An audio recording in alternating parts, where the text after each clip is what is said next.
già da tempo, già da una decina d'anni, non da oggi, quindi abbiamo iniziato e stiamo andando avanti con un'iniziativa che è quella sulla pedonabilità delle città. Ogni anno scegliamo una cosa.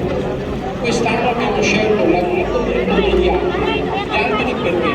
Perché gli alberi sono esseri viventi come noi e che sono per noi molto importanti, non solo per la produzione dell'ossigeno, per quindi quelle questioni energetiche, ma principalmente anche perché fermano le polveri sottili, gli alberi danno ombra, gli alberi sono belli da vedere, nel senso che ci rendono la città più piacevole, più fluida. E questa iniziativa sicuramente ha un senso nel momento in cui delle persone che ne hanno viste tante nella propria vita e quindi sono mature,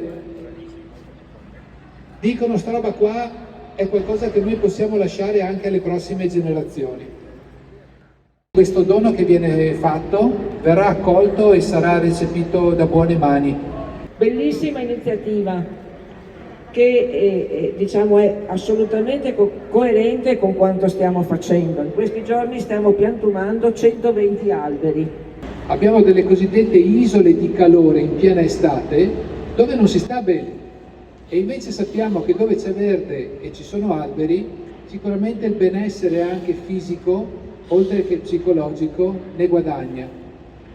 Lascio questo messaggio, cerchiamo di guardare, di diffondere il patrimonio, il valore del patrimonio costituito dai nostri alberi diciamo a coloro che vengono, ai giovani, alle persone che ancora oggi magari non ne capiscono il senso. Io ringrazio ancora Maddalena, ringrazio Lorenzo Montagnier che oggi non ha potuto essere presente, ringrazio la giardineria e ringrazio soprattutto voi che avete scelto di donare questi alberi. Gli alberi verranno dimessi a dimora in via Madre Teresa di Calcutta.